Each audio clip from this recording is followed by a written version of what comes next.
The future has arrived.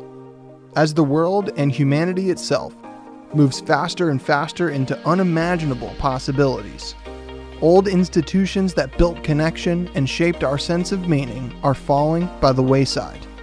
In their wake, profound questions about ethics, our purpose, and spirituality demand new answers. Join your host, Scott Mason, in Season 2 of the Purpose Highway podcast. We will explore how these social changes will revolutionize our society.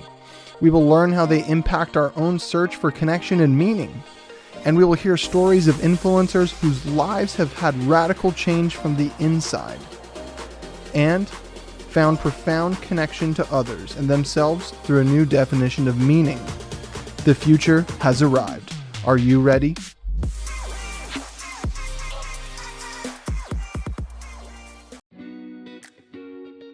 When you're racing down the Purpose Highway, we want to make sure you're healthy and happy every step of the way. That's why we're proud to partner with It's NOLA, 21st century plant-based healthy granola snack bites made with real ingredients and audacious flavor. It's NOLA crafts small batch hand-rolled granola balls that are vegan, gluten-free, and naturally low in sugar. It's NOLA's delightful bites come in 3 flavors: luscious cranberry coconut, sassy mango masala, and dark, decadent, chewy chocolate. It's NOLA is available to both individual customers and for wholesale accounts at itsnola.com. That's ITSNOLA.com. Guests on this show are already enjoying this delicious snack. Check out It's NOLA's website for yourself and find out how good it is.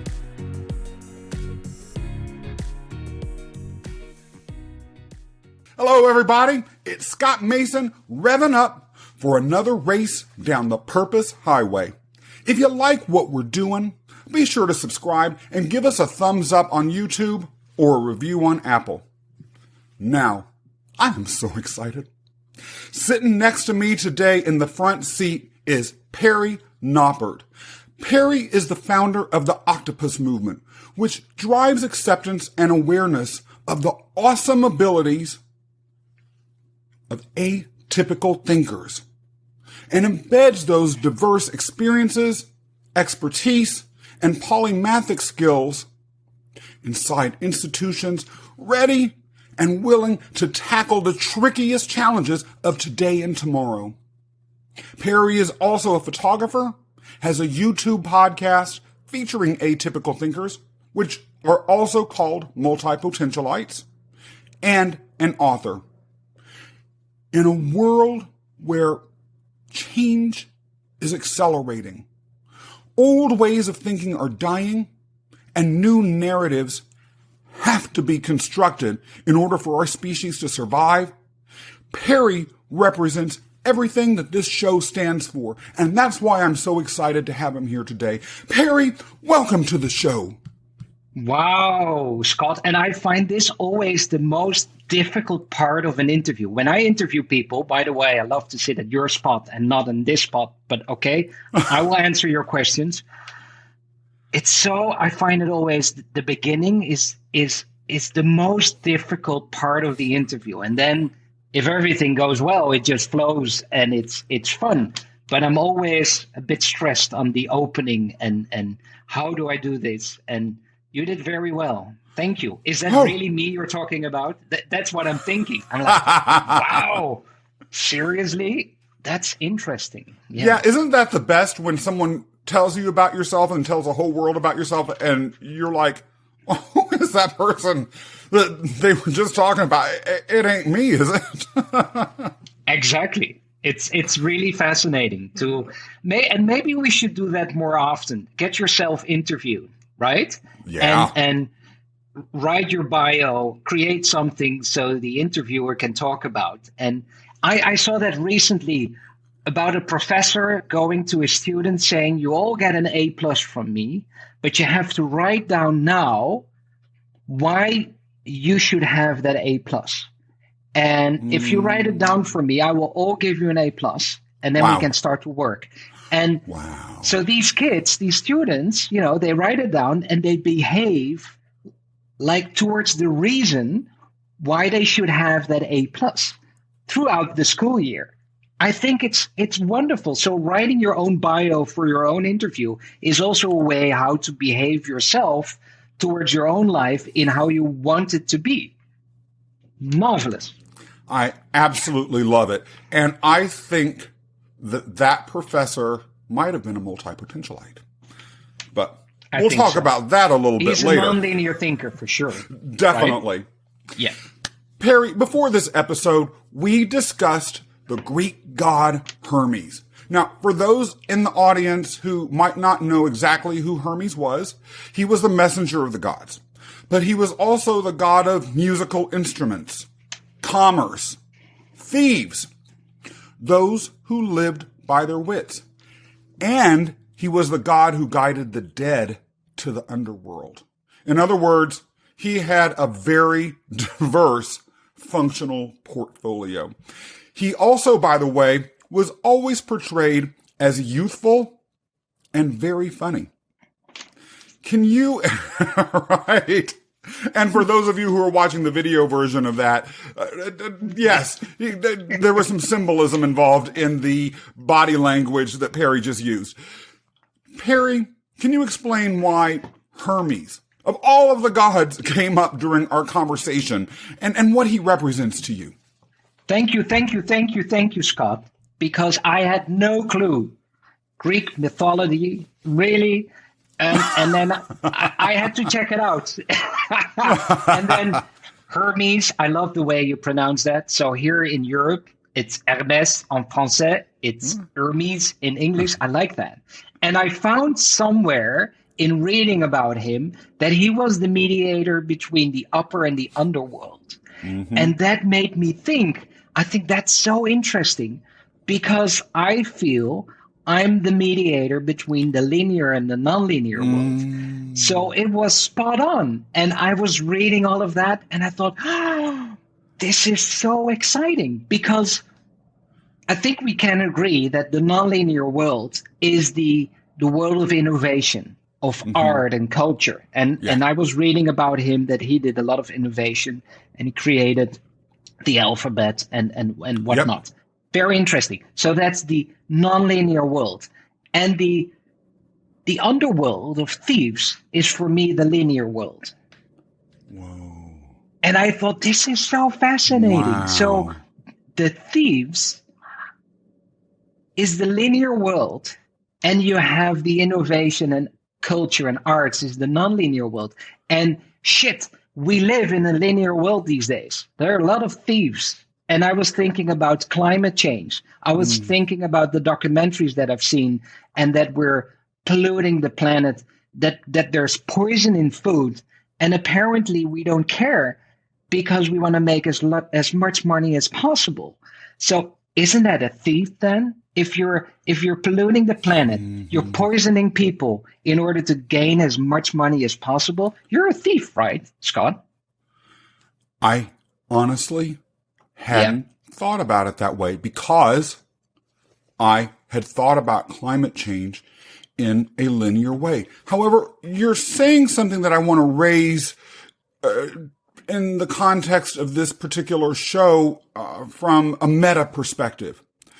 This show's underlying theme this season is around something that we'll discuss in more detail later, which is some shifting in thinking about purpose, ethics, and spirituality, that the decline of a lot of the historical institutions like religion as drivers of those areas of thinking is causing, as well as alienation that people are feeling from each other that is, at least in no small part, being driven by the decline of these institutions that have connected us.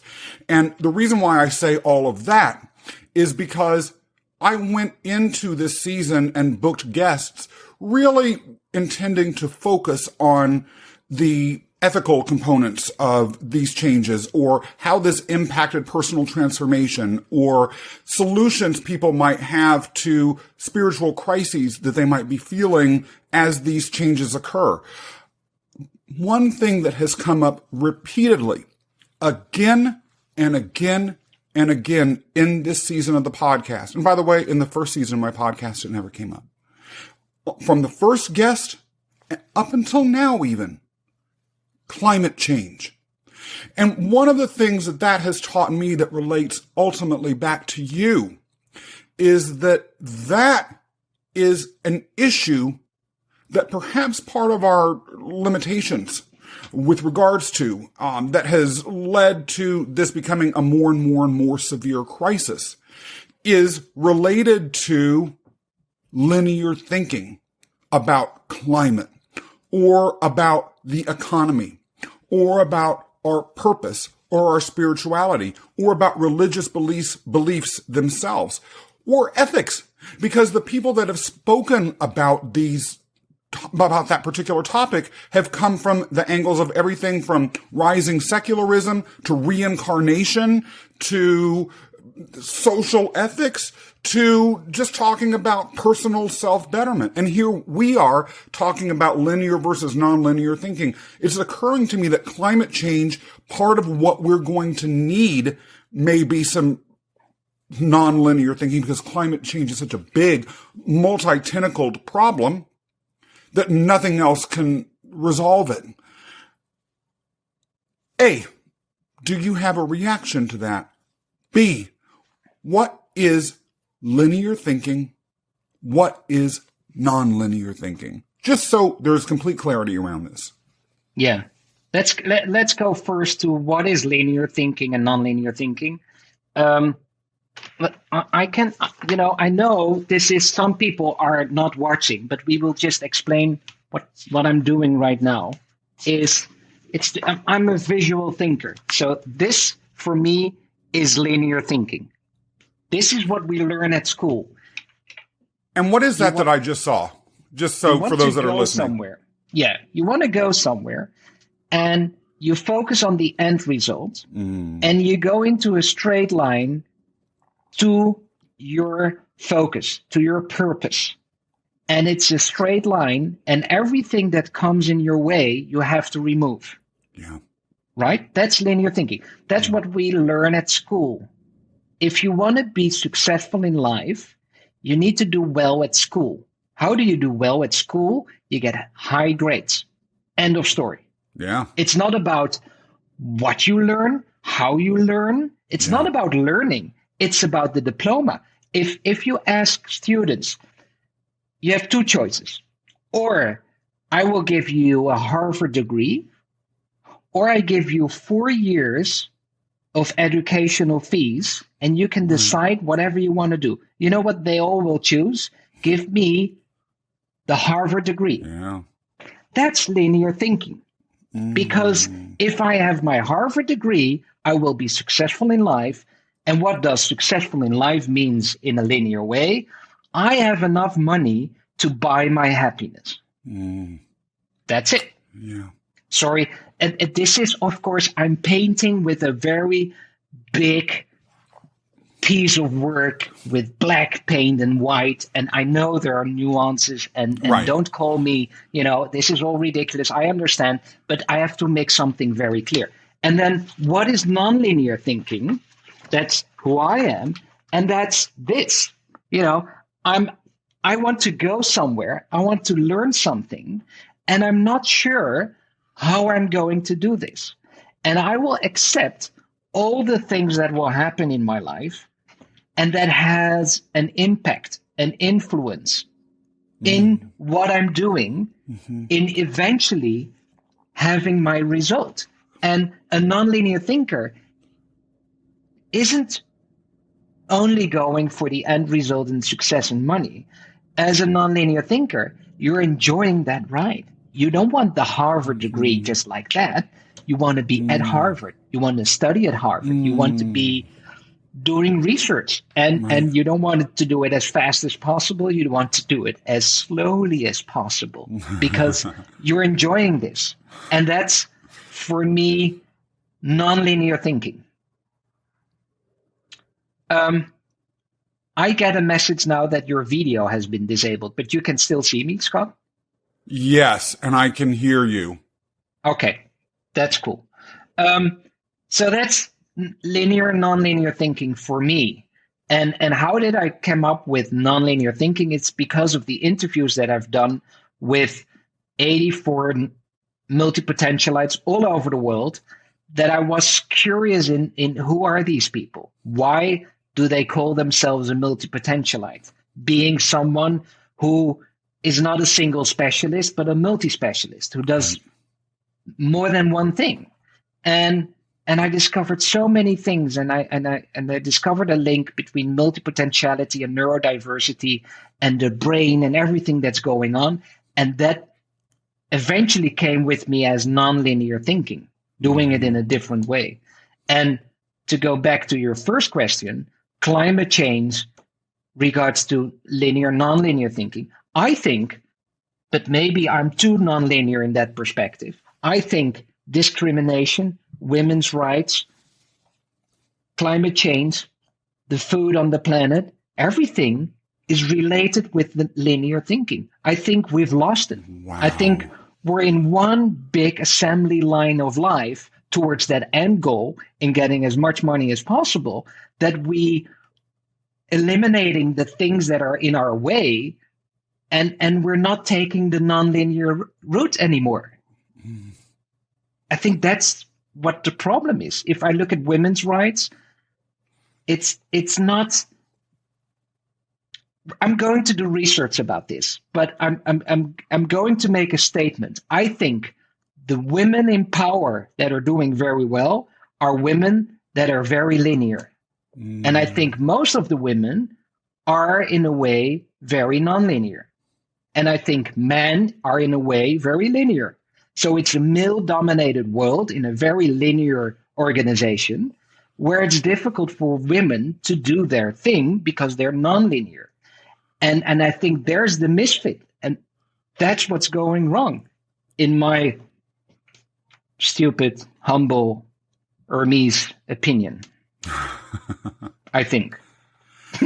Really fascinating. And one of the things that I like about this conversation and about what you're exploring here is the consequence of not embracing globally all of the types of thinking that there can be in harmony. I don't necessarily hear from you, but I want some clarity on this, that you think linear thinking is bad. No.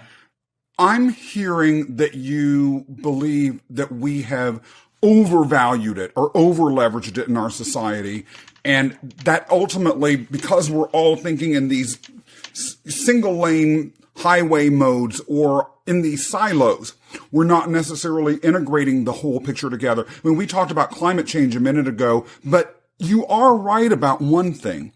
Climate change, even as big and as multi-tentacled of an issue as it might be, does itself exist within a larger set of systems that includes the entire range of social environmental activities beyond even what humanity is, because the environment, of course, is much bigger than just people.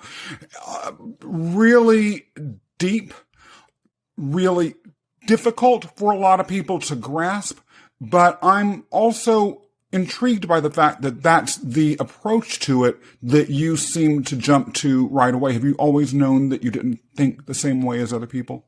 Yeah, I've always been, how we call that in the Netherlands, a fruitcake. So I've always been different, which was difficult in my life at some points. You know, it's not. So you have all these gurus saying you have to follow your instinct, do whatever you want to do, and fuck other opinions. Yeah. That's of course not true, right? Yeah. We all care, and if your parents are thinking about you in a way that they don't understand you, and they constantly saying that you should do it differently, that's not fun. And then, you know, some internet guru can shout, oh, you know, fuck opinions. We do matter. And that for me was the whole reason also as well to start the Octopus Movement, to to create this awareness and debate about linear and nonlinear thinking. Because do I think linear thinking is bad?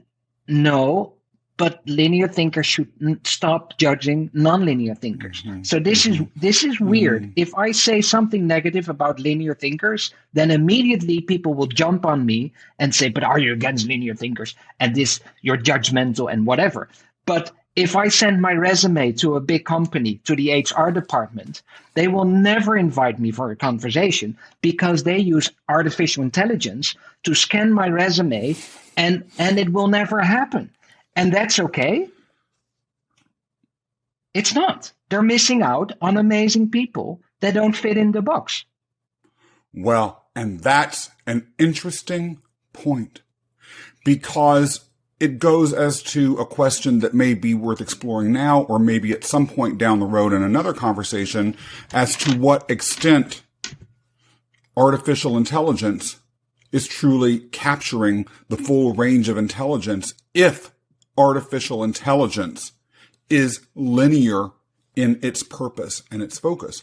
Whether artificial intelligence as it exists now or might be conceived down the road would have the same capacity to think in a nonlinear way, just as nonlinear human beings do. No, if a linear thinker already has difficulty to keep up with a nonlinear thinker, how on earth is going to be AI doing nonlinear thinking? It's nonlinear thinking is using all these different elements that you experience in your life, that you have learned in your life, and your crazy neurons making ridiculous connections. That all combined is nonlinear thinking. AI is linear, and that's perfect. I love to go to a family doctor who is a computer, that I say, it hurts here, and when I press here, this will happen. And that then in a linear way, They will say, this is the answer. I love that. It's perfect, right? So I think in the future, in the near future, within, 30, 40 years, maybe it's going to be the other way around. Now it's 70, 80% linear in the world. Maybe it's going to be 70, 80% nonlinear. And the rest is artificial intelligence. I don't know. Well, if that happens, though, that will have very interesting consequences for the future of our species, because there are people, and I truly do say this without judgment, whose principal thought mode is linear. And it does make intuitive sense to posit that AI would be more suited to replace human thinking functions that were rooted in linearity versus the creative functions. It's hard to believe, although, look, I'm by no means an expert on this, to think that an AI would suddenly be able to come up with an innovative form of and creative and out of the box and wild art form that no one had thought of before, which human beings, who, by the way, have been by and large nonlinear, have been historically the ones that have invented these things, or gods like Hermes. Exactly. And recently I heard the 10th of Beethoven. Forgive me if I'm wrong on this field. I'm not really into classical music, so if I'm making a stupid mistake, forgive me. But for the example, it's really cool. So there was an artificial intelligence solution created the 10th. So he only got to 9 symphonies, and he created the 10th.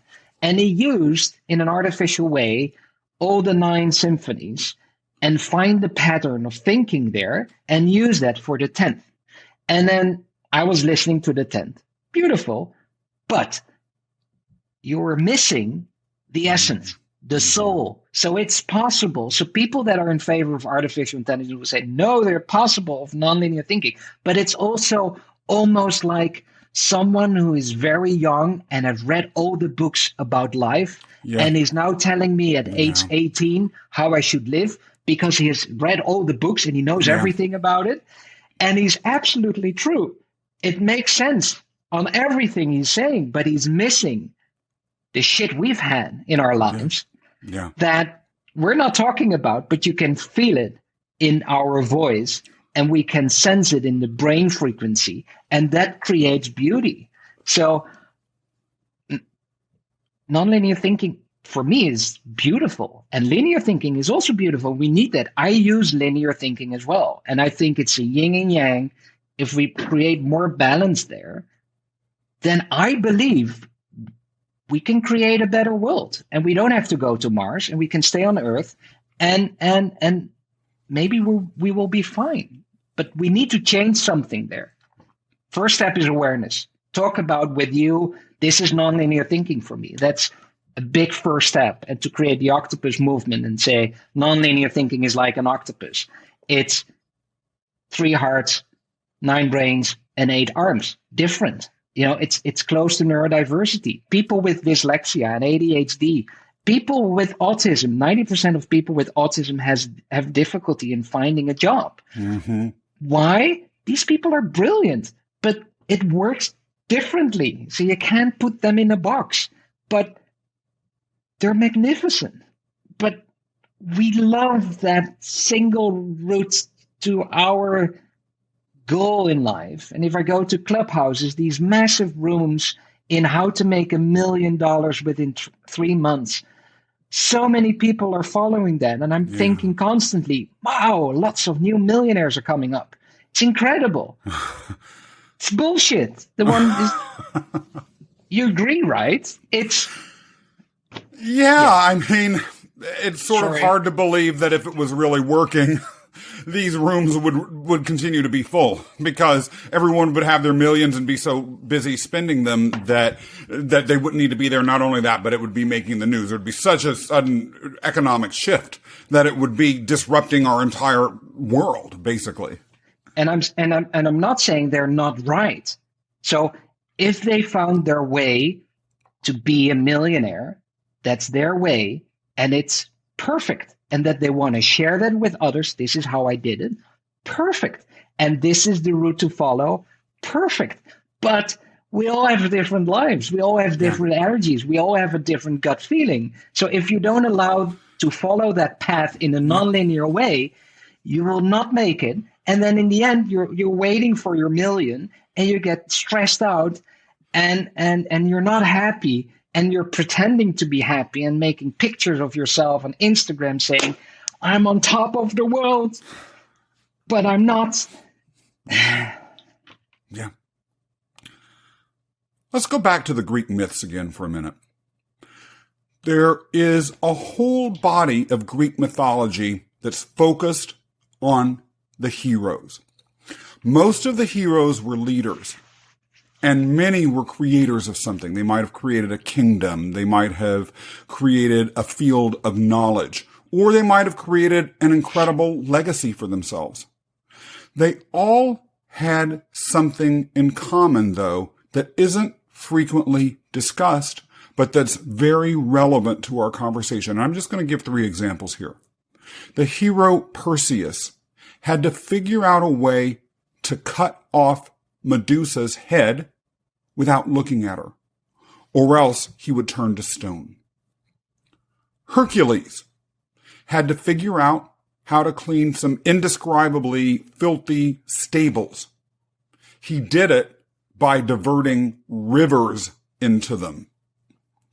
And Odysseus figured out how to win the whole Trojan War that had been dragging on forever, basically, by inventing this concept of the Trojan horse, this fake horse that the Greek soldiers piled into, then the rest of the armadas left. The Trojans thought that this horse was a peace offering and that the Greeks had retreated, so they brought the horse inside their walls, and then the Greeks snuck out of it at night and basically sacked Troy to the ground. Yeah. So, Perry. Yeah. Scott. Am I the only one seeing a common thread here? Yeah. Tell me. I don't see it. So, no. I know that you do. Talk to me. Respond. It's yeah. In my life, the last 2 years, so many things happened. And more than you know, and you know a lot about me already because we spoke many times. Finding out the biggest fear in life related to linear thinking is my Trojan horse. That at some point, I lost everything in my life. I was living a linear life. I had the house, the 2 cars, everything. Beautiful. And then my relationship ended, and I had this lease of the house, and I couldn't get rid of it. And the landlord was angry with me, and all kinds of nasty things happened. In the end, I lost everything. That's scary. That's the biggest fear in life, to lose everything. Talking about attachment, and it's a big cliche to talk about that attachment is important and we don't need anything. But trust me, even when we're saying we don't need anything, we still have a lot of attachment. And I lost literally everything. Even I have 3 kids, even I couldn't see my children. That's my biggest fear by far. That I was homeless and that I lost everything. That's fine. That will come back or in a different way. And it's not very important. But my children, who mean the world to me, that I couldn't see, that was difficult. But being in that difficult situation, at one point, and I remember this so well, that I said to my girlfriend, holy shit, everything is becoming very clear. And she said, what is becoming clear? What are you talking about? I said, I don't know, but it feels clear. And I think that's the point where I really understood the difference between linear and nonlinear in everything. And that made me very clear where I wanted to go and what I had to do what I'm doing right now.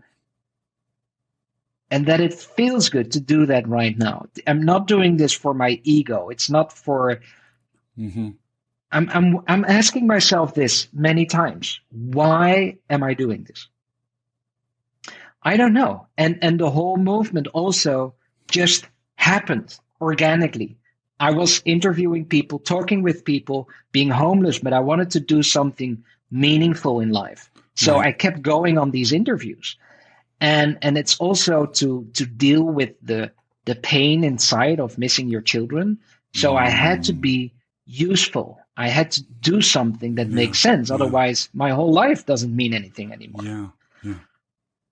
And then there is an Octopus Movement. And then there is a book. And then there is an art project. And then I'm meeting people every day from all over the world. And we have this common goal in nonlinear thinking and explaining how that works. And if we use that we can create a better world. Fascinating.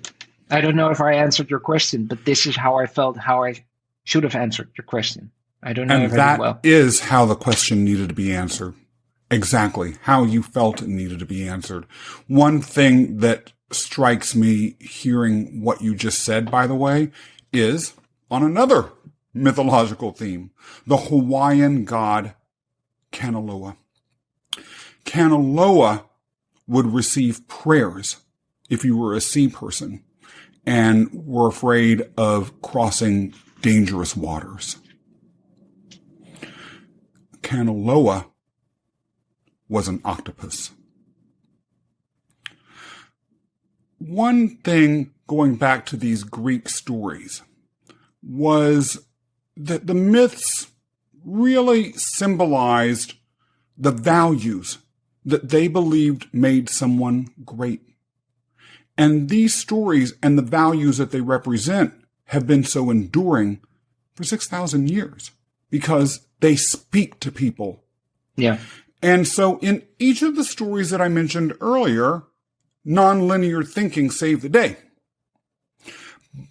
But our values seem to have changed.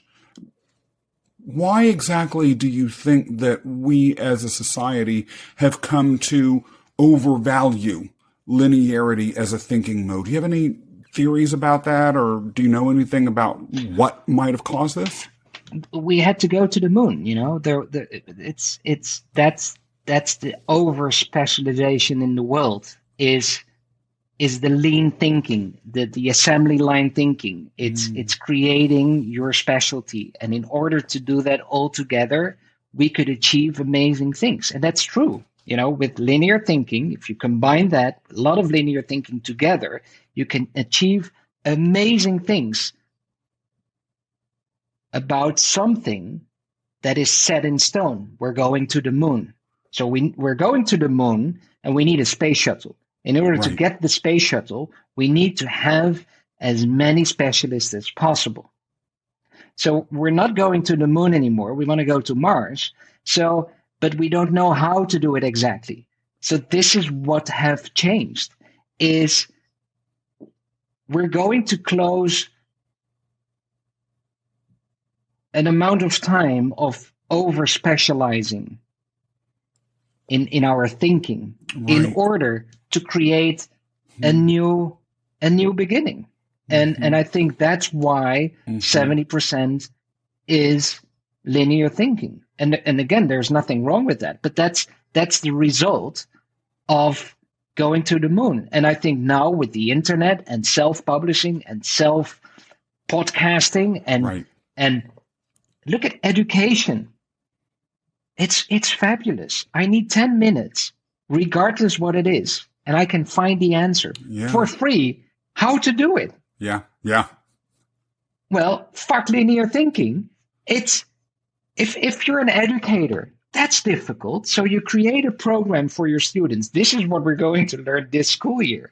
But the outside world is going so fast in innovation and in change and the internet and everything that's happening. It's how on earth are you doing that? Right? It's math will always stay math, and literacy will stay literacy. I understand. But other elements, if you're teaching computer science, it's going so fast today. It's impossible to write your program for the coming school year. If you write it now in 2 weeks' time, it's already outdated. This is what I mean, that it's changing so fast with the internet. And so everything around us is changing fast. And I think as human beings, we're changing as well. COVID helped us to create awareness about this, being at home, at Zoom, doing other things than standing in a traffic jam and going to the office and waiting in line to get your coffee. And you can spend your time differently. And oh shit, there were people that were doing all of a sudden 2 jobs in the time of 1 job because they were staying at home. And they were like, how am I doing this? I'm doing freelance work as well. Do I tell my company that I'm working? Do I need to share that with them? And so things are changing. Wow. And I think it has to do with that linear, nonlinear thinking. I love it.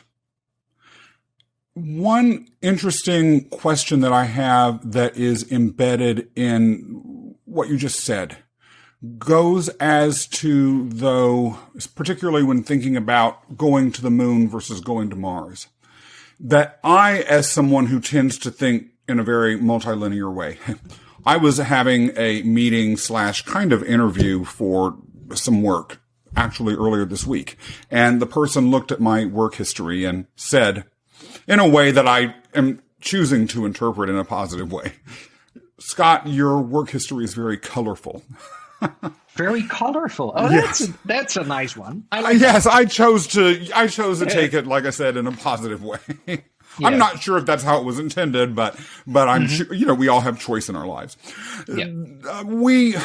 One thing that has been a result of the colorful nature of my career choices, and really particularly as an entrepreneur has come out, has been that it can be difficult for me to focus. On a macro level, when you think about my career, I've had 4 careers so far, and even within the first career, I worked in vastly different subject matter areas, which one could say, okay, this person is either nonlinear or they don't have focus. And day to day in my current career, one thing that really helps for me, in terms of succeeding, is having an accountability coach or people that are sort of standing on my shoulders, because I can get very easily distracted by the next idea, the next thought, or the next great vision about what tomorrow could be like and how I could either create it or how I could be a part of it. Linear people, on the other hand, some of those that I have worked with who have been in particularly highly specialized subject matter areas, like the doctors that you might have talked about earlier. Yeah. Those folks seem to have that focus almost just as a matter of course. If you're someone like me that's watching or listening to this and you're like, oh my God, maybe this non-linearity that I tend to find myself playing out in my life over and over again is related to the scatteredness that I also sometimes find in my life. What do you suggest that we do about it? Yeah, it's so difficult because it's both. And that's an easy answer, both. But you know, if you horseback ride and you go to the beach with your horse is like, it smells the freedom and it wants to go so badly. And you're on the horse and trying to control the animal, right? And you need to be a specialist in horseback riding to really maintain control over your horse. And I think this is, if you're a non-linear person and you have worked in a linear environment and you become an entrepreneur, it's like being a horse on the beach. It's like, whoo, yes. Bring it on, baby. Let's do everything. And it's the answer. It's both. You need to do that. You need to go as fast as possible on the beach. Mm-hmm. You need to run like crazy. You need to allow yourself for 3 months not to focus and see what happens. Maybe it's brilliant what comes out. Maybe you don't need to focus. Maybe after 3 months it's a big mess. I don't know. I would say both. I was in Paris the other day at La Durée and sitting on the terrace. This was fabulous. There was a waiter coming to this family, and the mother and the waiter said, "Is it lunch or drinks?" He said to the American family, and the mother said both, very, very upset to the waiter. You know, and I thought it's hilarious because with the lunch there are drinks, right? But what I want to say is both is an option, and I think in a linear world both is not always an option, and so flip the focus for a little while and just allow yourself, okay, this month or this 2 months, we're getting into November. You know what? November, December, I'm going to play. And I'm not going to think about focus, and I will see what happens after the 2 months. Give it a try. And maybe, like me, I found a balance between doing everything and refusing to choose and clear focus. And nobody could tell me in advance how this balance would work, but it just appeared. I found my balance, and I can be very linear in my work and very non-linear, very not focused, very focused, and it's working. And I can't even explain how it works, but it was thanks to, all the rabbit holes and all the different moments in my life that I was able to do this and that I had to do this. So it's both, Scott. If you think you might be a multi-potentialite or a nonlinear thinker, but you're not 100% sure, how do you know? How do you process whether this is a way of being that might be more aligned with who you are inside? Such a linear question, I will answer it anyway. If you think you're a multipotentialite, you are a multipotentialite. If you think you're not, you're not. Mm-hmm. If it scares the hell out of you, it scares the hell out of you. I can't answer that in a linear way. I can only answer that in a nonlinear way. You know it. And if you don't know, it's not the time to know. And that's how simple it is. I see that with nonlinear people a lot. They see something that I create. I created an art project, and I just explain a little bit about it, and nonlinear thinkers are like, oh, that's fantastic. Then I have linear thinkers, and they hear my first sentence, and they're like, I don't get it. Tell me more. And I tell them more. I still don't get it, but why? And then they ask, after talking with each other for 20 minutes, oh, that's cool. Can I be in the project?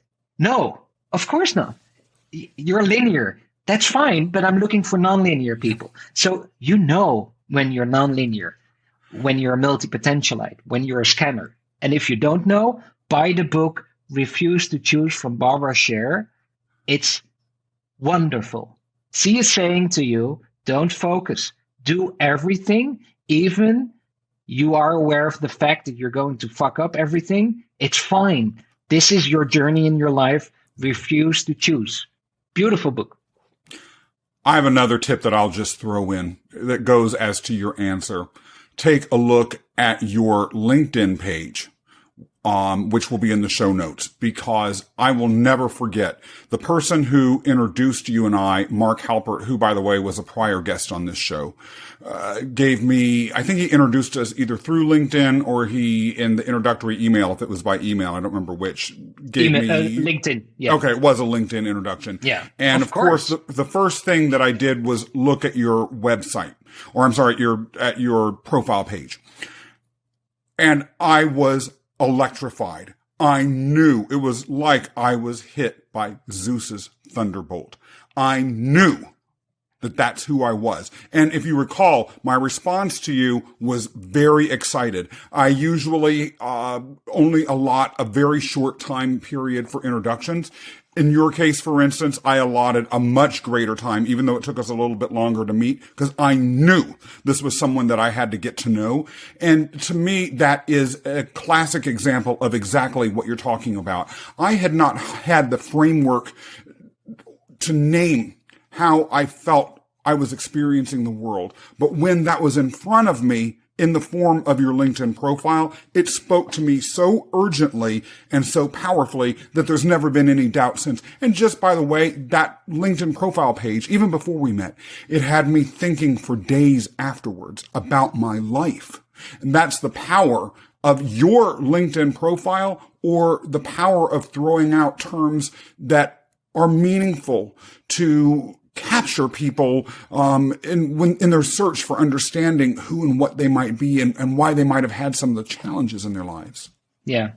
And to recognize that. And I have a lot of people in the movement that are so happy and saying, finally, I found my tribe. And I'm not creating a community, I'm creating a movement. But in order to have a movement going, we have a lot of people involved. But the community is beautiful, because people, they see it immediately. They can relate to that. They understand that they're in a safe place, that people understand each other. And it's beautiful. And this is also what I experienced in interviewing all these people all over the world. I started in Bangladesh. I went to South Africa, Chile, Iran, everywhere, Jordan. And it didn't matter what the background was of that person. So skin color, religion, age, gender, it doesn't matter. And that's what hits the most to me, is to talk to all these people in the movement and all the people that I've interviewed, that we're all connected with each other in that non-linear way that is sometimes difficult to frame, because I can't really answer this is linear, this is non-linear. Yep. And it's too linear to answer that.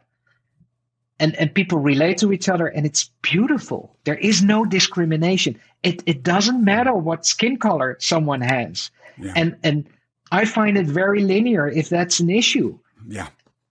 Right? Gender issues. Yeah. What the hell? Yeah. And wow, fascinating. So if I meet someone, I know immediately this is a nonlinear and a linear. And a lot of nonlinear people that I talk to, they have no clue that they're nonlinear or multipotentialite, and they're trying to move and adjust to fit in that box of expectations. and it's sometimes a difficult road, and it's hard. Yeah. But we recognize each other immediately if you know what it is. Perry, that whole statement you just made about the difficulty navigating roads and your reference to social expectations, the curse and the blessing of being a multi-potentialite, in my opinion, is that you are primed to defy social expectations. And often you have the vision to be able to do that, but you also don't fit into social expectations. A few years ago, when I first left my career working for large organizations and went into entrepreneurship, the first entrepreneurial venture that I had was as co-owner of a printing shop for apparel and accessories. And one of the things that appealed to me about that industry was that there was a lot of creativity. The designs were cool. The factory that my business partner and I had was very colorful with all the ink, and there was lots of movement with the printing press, and we got cool t-shirts and things like that out of it, which to me was worth a lot of money, even if the shirts only sold for $20. And I was telling someone that I'd known for many years who, like me, had a degree from law school, but unlike me, had stayed a lawyer in the same field, criminal law, his entire life. And I told him, oh yeah, I'm going to be reinventing myself and doing this radically different thing. And he said, Scott, I can't even imagine being anything other than a lawyer. I can't even imagine. It would never occur to me to be anything else. I wouldn't even have an identity. I wouldn't even know who I was if I wasn't a lawyer. And I remember being so struck and a little bit shocked by that, because I could not imagine myself having that sort of professional status. I didn't, as we talked about before, judge him for it, but it had never really occurred to me that there were people that might not be able to imagine themselves as rewriting the myths about their lives. The whole reason I went to law school was because of a certain set of corrosive myths that I had bought into about what my supposed skills were, about what my social status should be, or that I wanted it to be. Exactly. Exactly. Yeah. And being a nonlinear thinker gave me the ability to envision or to rewrite myths about my life and create epic mythology for my future. How have you found that to play out in your own experience? Well, first of all, when someone is saying to me, I studied law, then probably it's a nonlinear thinker. And if someone says to me, I'm a lawyer, then probably it's a linear thinker. And I always enjoy that. That's not 100% true, of course. Fascinating, though. It's a funny one, I always think, right? It's, yeah. And how did that end up in my life? It takes 4 decades to understand yourself. I wish we could understand why it takes 4 decades. I've heard that so many times, that it takes 4 decades to really figure out who you are. And I've tried to do the linear life, definitely. And I've tried to do so hard. I went for it to do and to live up with all the expectations that were there from myself. So I had linear expectations from myself. You know, I created that world that I wanted to be in, but it wasn't really true. And when I go back in these 4 decades, I always wanted to become an artist. If I was always thinking, when I grow up, I want to be an artist. I want to or write books or paint. I want to be an artist. And I always thought that that's impossible. It's so weird, because I had these expectations for myself that I had to be an entrepreneur, a successful entrepreneur who created a startup, sold it for $20 million, and is a millionaire now, and is having a happy life. But now I'm an artist.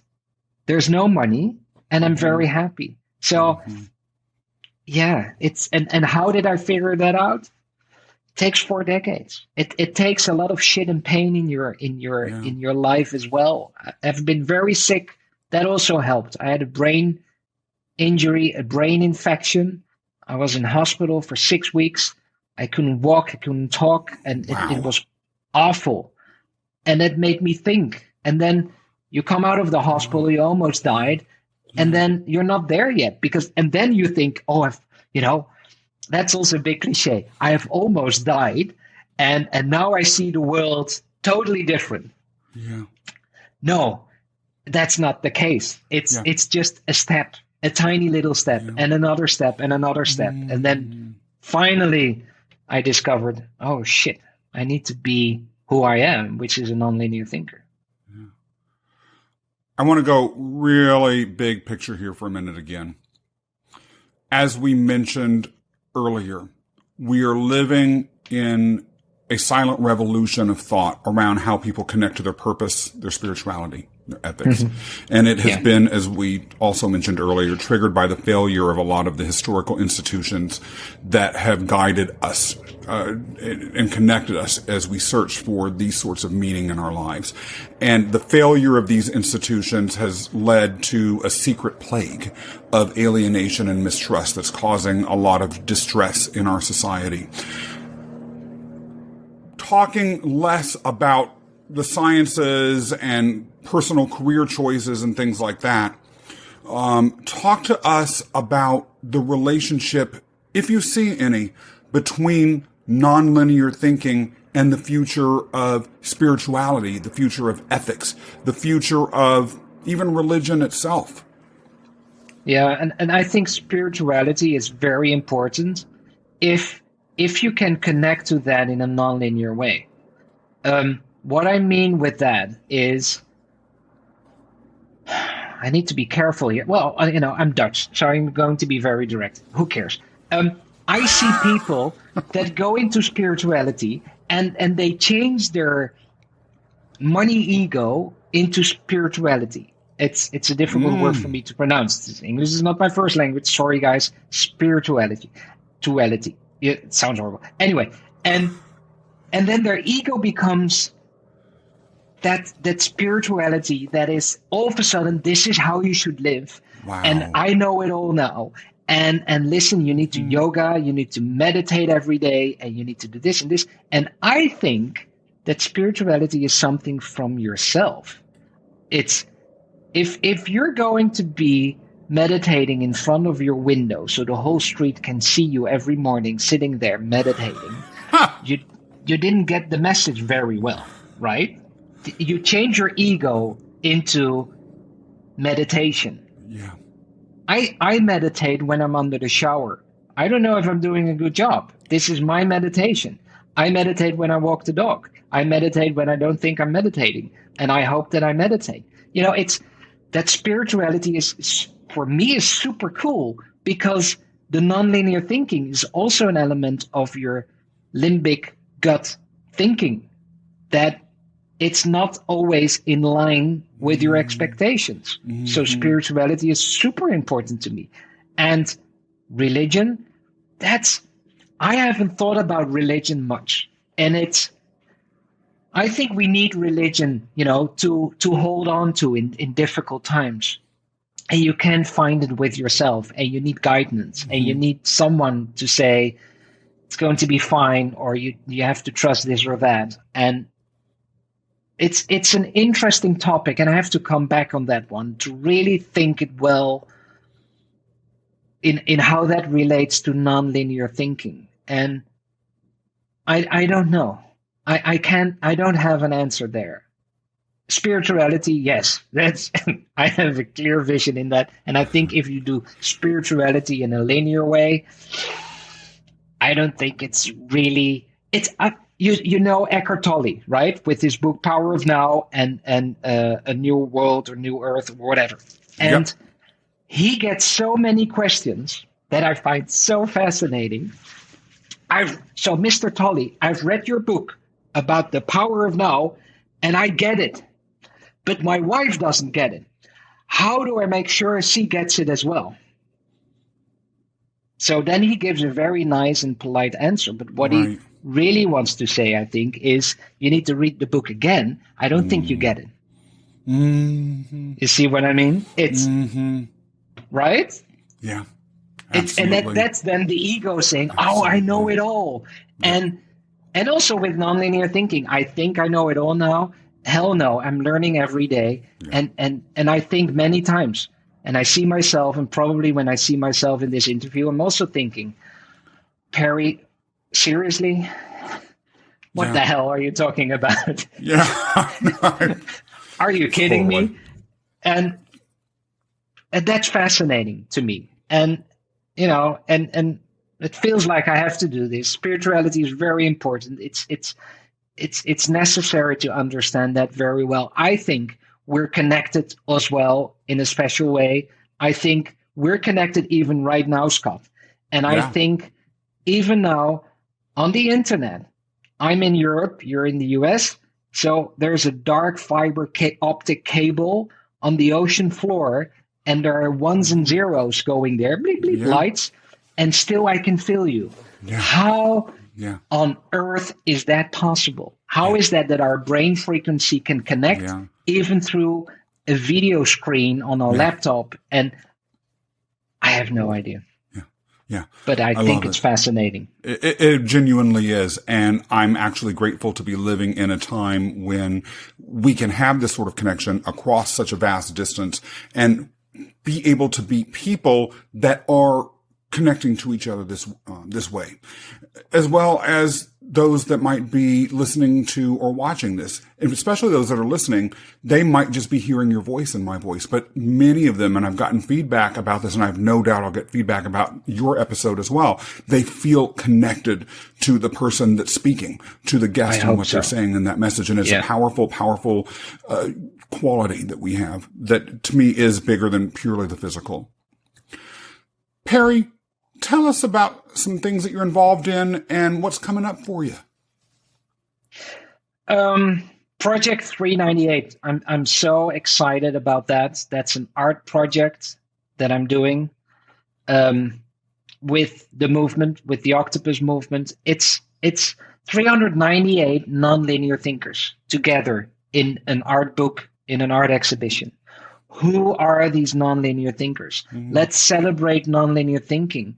Let's celebrate the inspiration of nonlinear thinking. And I'm selecting 398 beautiful nonlinear thinkers from all over the world, from all the countries, from all ages, from all genders, from all ways of thinking, of backgrounds and everything, and combine that in one book.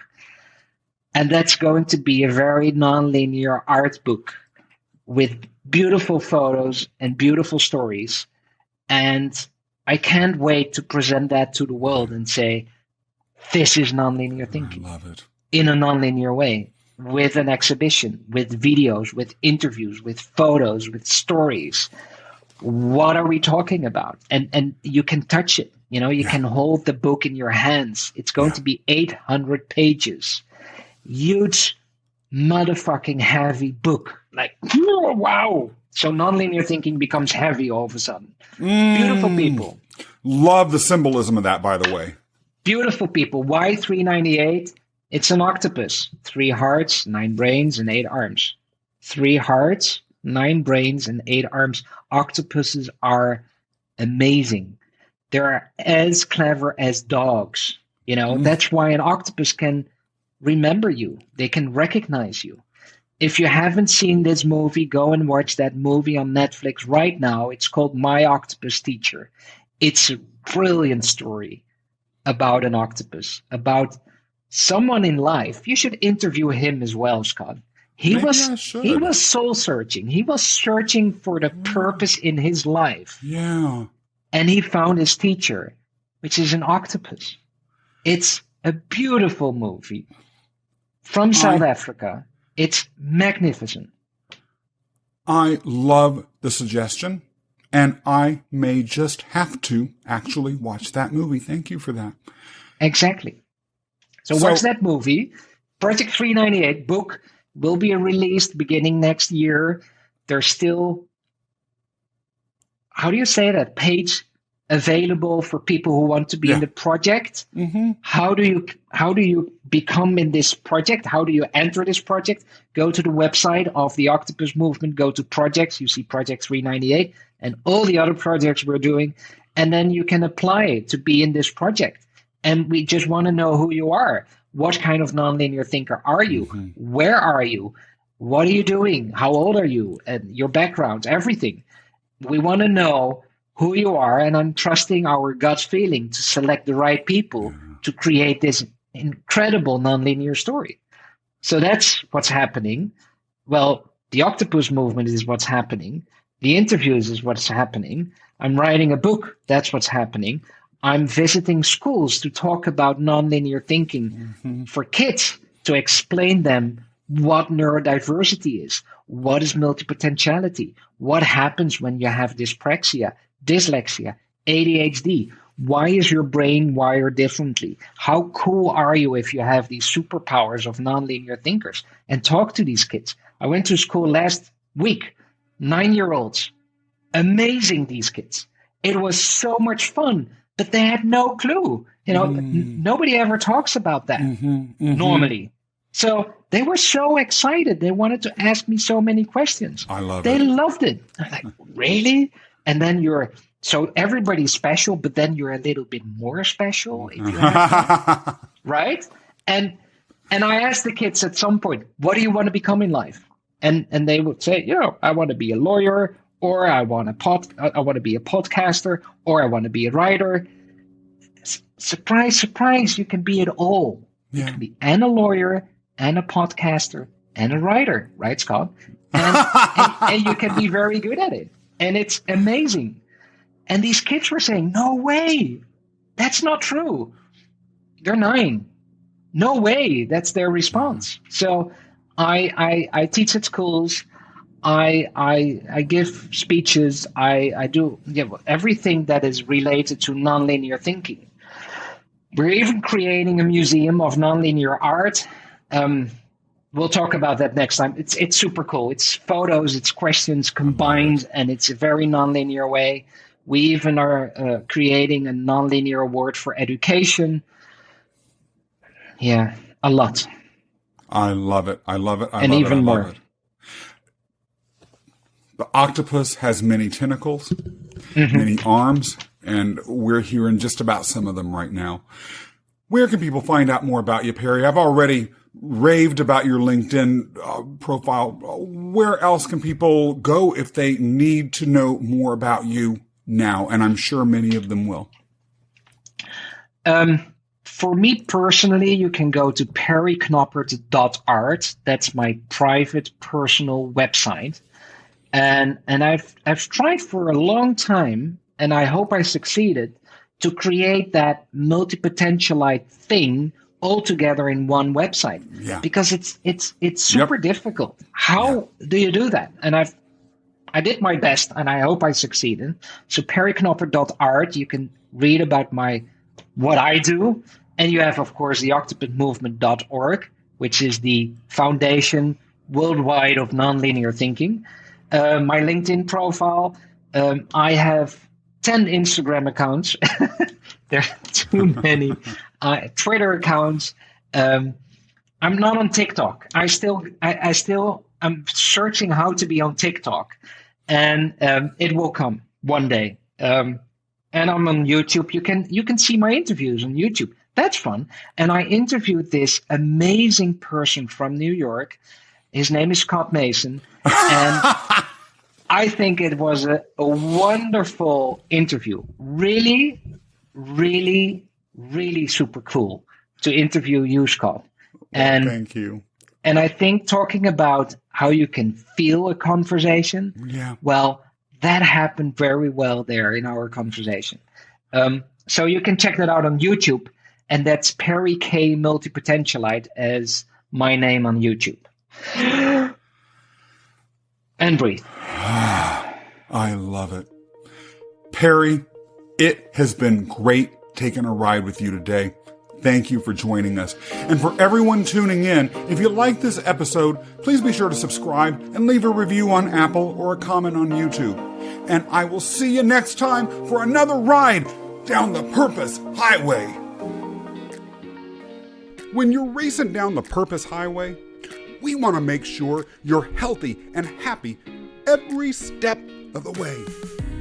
That's why we're proud to partner with It's NOLA, 21st century plant-based healthy granola snack bites made with real ingredients and audacious flavor.